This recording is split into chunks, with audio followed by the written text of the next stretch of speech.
Mixture is an essential element of creativity. Whether you're mixing mediums, mixing words, mixing ingredients, it's really the collision of different things that open up new avenues to us.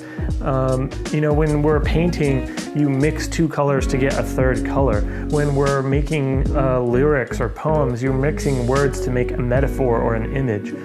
When I started drawing, I started like everybody else, white sheet of paper and black pen or pencil. And you're trying to understand the basics of art by doing this. You would go out and draw and look at a building or look at a shape or a form, and you're trying to describe it using black and white. But recently, if you've noticed with some of my other videos, I've been doing a lot of sketching on toned paper, which is really just gray paper. And by adding that third element, it's really totally changed my perspective on how to view shape and form and how to depict light, because instead of just thinking in this binary term between black and white, now I'm starting from the premise of gray. And it has changed how I think about the way to depict form and the way that I observe light falling on shapes and the way to describe that when I'm doing my drawings. And it's really an interesting experience. And I think that that's kind of a mixture in of itself, that by mixing in the gray with the black and white, it's given me new avenues to pursue with my sketching and my drawing and my art.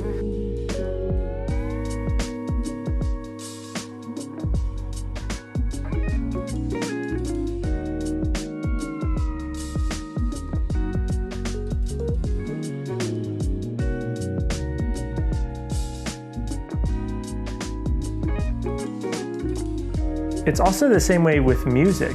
Mixing shows up in music too, whether you're mixing notes together to find a melody or mixing chords together to find a harmony. I actually use something called modal mixture to help myself write a song that I've been working on and kind of take my progression in a new direction.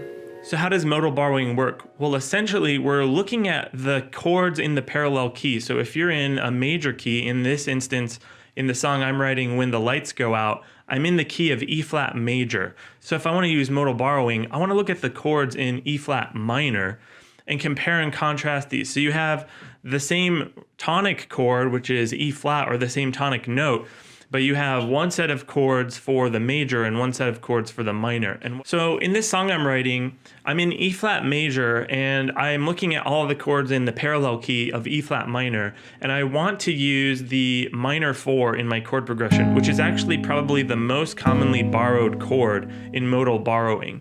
Now you can do a straight substitution and replace a diatonic chord, my major 4, with the minor 4, but I'm actually going to play them back to back. I really like that flavor it gives you to have the best of both worlds, the major and the minor. Here's what that sounds like. Sitting on a city bench,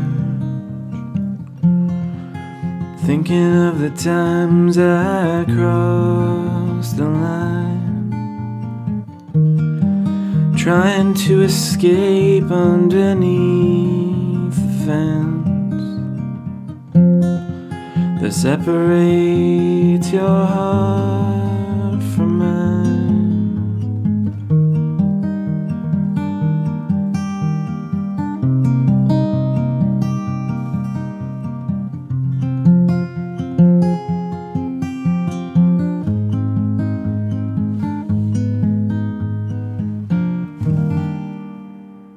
So I'd encourage you to try this at home. List out all of the chords in your parallel keys and make chord progressions that either substitute chords from both modes or play them back to back to see what sounds you can get.